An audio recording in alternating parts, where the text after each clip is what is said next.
Imagine a place where no one goes. A place that smells of rotting flesh and old bones. A graveyard on the edge of the sea. This is the home of the most dangerous man in the region. He is not just a criminal, he is a monster. He is naked, covered in dirt and dried blood. His hair is matted. His skin is a map of scars because he cuts himself with sharp stones day and night. The people of the city have tried to help him. They tried to bind him with ropes, but he snapped them like thread. They tried to chain him with iron shackles, but he shattered the metal with supernatural strength. He is possessed, not by one demon, but by a military occupation. He howls at the moon like a wolf. The sound of his screaming keeps the villagers awake at night. He is the definition of hopeless. Everyone has written him off. To the town, he is trash. To his family, he is a tragedy. To the religious leaders, he is unclean. He is completely isolated, tormented by thousands of voices in his head. But on the other side of the lake, a man is getting into a boat. He looks at the dark storm clouds gathering over the water, and he tells his disciples, "Let us go over to the other side." Jesus is not going on a vacation. He is going on a rescue mission. He knows exactly who is waiting in the tombs. He is crossing a hurricane just to reach one man who everyone else has abandoned. The storm that night was violent. The waves tried to sink the boat. Why? Because the demonic realm knew who was coming. The powers of darkness were trying to drown the deliverer before he could reach the shore. But they failed. The boat lands on the sand of Gadara. The moment Jesus steps off the boat, the atmosphere shifts. The spiritual pressure in the region changes instantly. The light has invaded the darkness. The wild man sees Jesus from a distance. Usually, when he sees people, he attacks them. He is a predator, but this time he doesn't attack. He runs toward Jesus and falls on his knees. This is the power of the presence of God.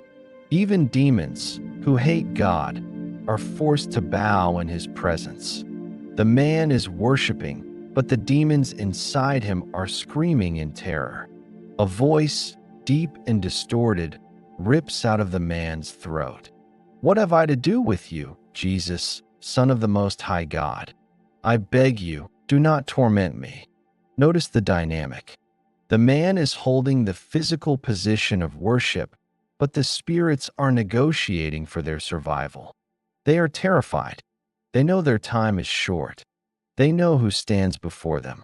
Jesus asks a question, not because he doesn't know the answer, but to reveal the scale of the problem. He asks, "What is your name?" He demands the identity of the occupant. The voice answers, "My name is Legion, for we are many." In the Roman army, a legion was 6,000 soldiers. This man was not fighting a headache. He was fighting an entire army inside his soul. 6,000 against one. Think about the mental torture. Think about the noise. Every second of his life was a chaotic war zone. No wonder he cut himself. He was trying to silence the pain. But Jesus is not intimidated by numbers. One God is a majority against 6 billion demons. He doesn't need a seance. He doesn't need holy water. He just needs his authority. The demons begin to beg, "Do not send us into the abyss." They are terrified of the pit of judgment. They ask for permission to enter a herd of 2,000 pigs feeding on a nearby cliff. This is a strange moment. Why did Jesus allow it? Because he wanted to give us a visual demonstration of the destructive nature of evil. He wanted to show us what those demons were trying to do to the man. Jesus says one word, "Go." He didn't shout. He didn't sweat. He didn't recite a long prayer. He just spoke a command. And instantly, the legion left the man. 6,000 occupants were evicted in a millisecond. The spirits entered the pigs, and the result was immediate chaos. The entire herd, 2,000 animals, ran violently down the steep place into the sea and drowned. The economy of the town was wiped out in seconds. But look at the man. The storm in his mind has stopped. The voices are gone. The screaming has ended. For the first time in years, he hears the sound of the wind. He hears his own breath. The villagers rush out to see what happened to their pigs. They expect to see the monster. They expect to see the crazy man. But what they find terrifies them more than the demoniac ever did. They find the man sitting at the feet of Jesus. He is clothed. He is calm. And he is in his right mind. The transformation is total. There was no rehab. There was no therapy. Just one encounter with the king. The villagers are afraid. Why? Because they realized that a power greater than the demons had arrived. They were comfortable with the devil they knew. They were terrified of the holy God they didn't know. They asked Jesus to leave. They cared more about their pigs than the soul of the man. They valued the economy over the deliverance. That is the tragedy of the world we live in. But the man didn't want Jesus to leave. He begged to go with him. He wanted to get in the boat. He wanted to stay close to the one who set him free. But Jesus gave him a different assignment. He said, "Go home to your friends and tell them what great things the Lord has done for you and how he has had compassion on you." Jesus made him the first evangelist to the Gentiles. The man who was the terror of the town became the testimony of the town. The man who couldn't be tamed was now taming others with the gospel. This story is the ultimate proof of the authority of the believer.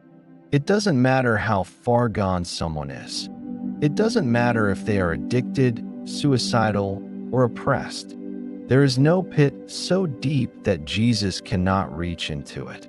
There are no chains so heavy that he cannot break them. The legion is nothing to the Lion of Judah. Maybe you feel like that man today. Maybe you feel overwhelmed by a legion of thoughts, anxiety, fear, depression, lust. It feels like there are thousands of voices screaming in your head. You have tried to bind them with medication. You have tried to bind them with willpower, but the chains keep breaking. You feel naked and exposed. You feel like you are living in the tombs. I have good news for you. The man is stepping off the boat.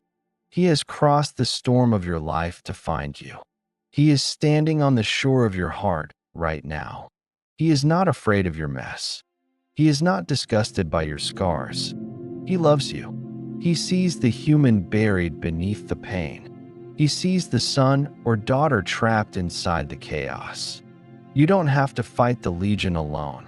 You can't. You need the authority of the name. You need to stop fighting and start bowing. Run to his feet. When you surrender to Jesus, the war ends.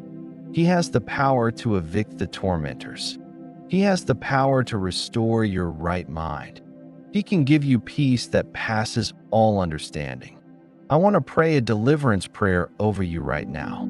I want to command the chaos to cease. I want to speak peace to your mental storm. Father, I come to you in the name of Jesus. I lift up this listener who feels tormented. I lift up the one who is fighting a battle in their mind. I take authority over every spirit of heaviness.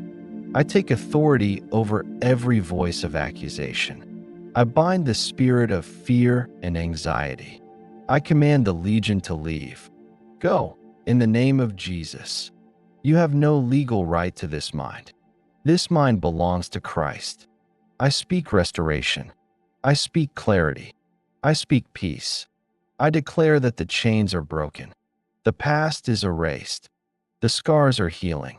Lord, clothe them in righteousness. Give them a right mind. Let them sit at your feet and rest. The war is over.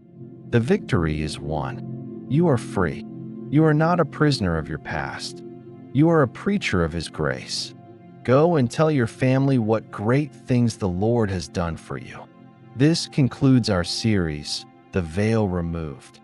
We have walked from the darkness of Saul to the light of deliverance. We have seen the unseen realm. Never forget, the spiritual world is real, but the victory of Jesus is realer. You are on the winning side. Walk in your authority. If this series has blessed your spirit, make sure you are subscribed to Spirit and Truth Daily. We will continue to go deeper into the mysteries of God. Share this video with someone who needs freedom.